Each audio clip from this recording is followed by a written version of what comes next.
Olá a todos, meu nome é Farley e hoje eu vou mostrar como realizar o sequenciamento direto de blocos utilizando o software SyncShed Direct Block Scheduler. Bom, então aqui é a interface do SJames, clica lá em Mining Math, SyncShed, Run Algorithm. Feito isso, irá abrir a interface do SyncShed. Aqui o modelo de blocos já deve ter sido importado com as devidas informações. E aqui tem os projetos que se deseja trabalhar. Então escolha-se um projeto, por exemplo, Scenario 1, e devemos informar aqui algumas coisas, como a dimensão dos blocos, quais são as dimensões de cada um dos blocos, e a unidade que iremos trabalhar com o nosso minério. Feito isso, abrimos o projeto, e reparem que várias etapas serão iguais às da função apenas otimização de cava. Então aqui nós devemos escolher se o software irá fazer apenas a otimização da cava ou também o sequenciamento. Então selecionamos aqui Direct Block Scheduling e informamos a densidade do material, tonelada por metro cúbico, a inclinação dos taludes em graus e também um parâmetro econômico chamado taxa de desconto em porcentagem. Nos casos necessários de pilha de estoque, selecionamos essa opção e informamos o custo de extração e o custo de remanuseio. Neste exemplo, não teremos pilha de estoque, então vou deixar desativada. Feito isso, vamos lá em destinos, e aqui nós devemos informar quais os possíveis destinos para os blocos que serão lavrados. Então, neste exemplo, o bloco pode ser minério e ir direto para o processo, ou ele pode ser estéreo e ir para a pilha de estéreo. Quando for para processo, devemos informar qual é o percentual de recuperação do minério neste processo. E devemos informar qual função benefício utilizar para cada uma das rotas, seja ela função benefício para minério ou função benefício para estéreo, certo? Feito isso, dadas essas informações, nós vamos para a produção e aqui entra as informações necessárias para realizarmos o sequenciamento. Nós devemos informar aqui quantos períodos nós desejamos que tenha para realizar toda a lavra da nossa mina. Se deixarmos aqui de 1 para 1, estamos dizendo que toda a mina será lavrada em um único período. Nós podemos colocar quantos períodos desejarmos. Então eu posso vir aqui e adicionar um intervalo. Por exemplo, período 1 para 1, período 2, período 3 e assim por diante. Eu posso ter aqui período a período, mas eu também posso criar uma série de períodos. Por exemplo, do período 1 até o período 12. Certo? Eu crio uma série de períodos aqui. Uma vez criado essa série de períodos, ou período a período, nós devemos informar alguns limites, os limites máximos de produção.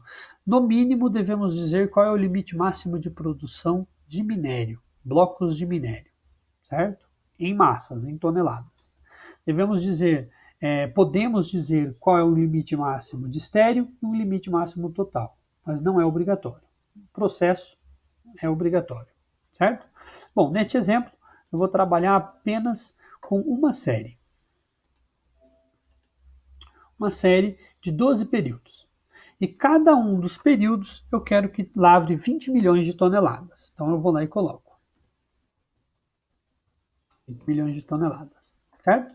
Dadas essas informações, nós vamos para a aba Operational e aqui devemos dar algumas informações operacionais, como a largura mínima da abertura da cava, por exemplo, 100 metros, e a largura mínima do fundo de cava, por exemplo, 50 metros.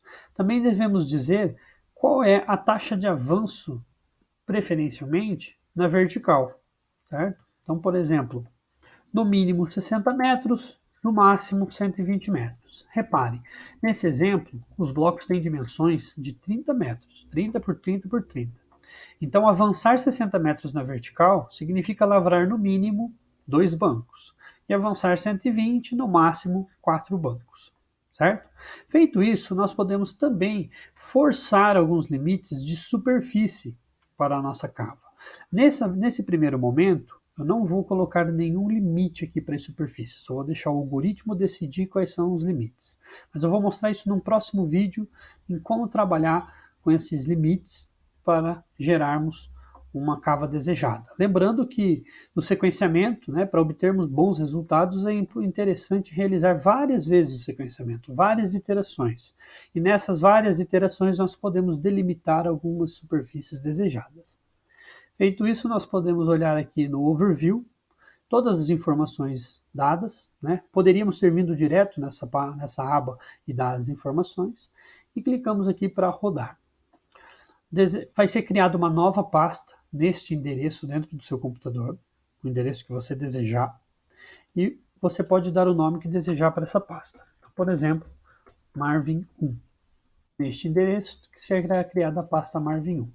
Clicamos, rodamos. Eu já fiz isso. Vamos olhar lá na pasta, temos aqui a pasta Marvin 1. Né? Aqui temos vários arquivos. Então nós temos um arquivo em Excel que contém todas essas informações de produção. Né? Então nós temos essas informações contidas graficamente e em tabelas. Nós temos lá a produção em massa do nosso minério ao longo dos períodos, ficou ali muito próximo, no máximo 20 milhões de toneladas. Temos a produção de estéreo, que oscilou. Né? Temos o percentual de minério de cada processo, percentual de minério recuperado em cada processo, e temos também os valores presentes de cada período, certo?